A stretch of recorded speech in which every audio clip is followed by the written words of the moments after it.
Hello, Byram Hills. I'm going to show you how to sign in with your Byram Hills account on a personal device. We will be using a Windows computer for this video. Please make sure you download and install the Google Chrome browser. If you are already signed in to your personal account, please click on your photo and select Add to add your Byram account. You can type in the name Byram and pick a photo, and make sure you click on Create a Desktop Shortcut for this user and click Add. Then you are going to sign in with your Byram Hills account and hit Next.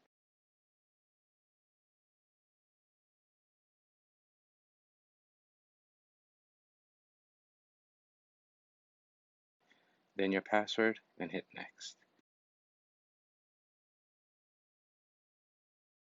You can set Chrome as your default and make sure you click on Link Data and select Yes, I'm in. Now your extensions will start to load. If you do not see them, please click on the puzzle piece to pin your extension.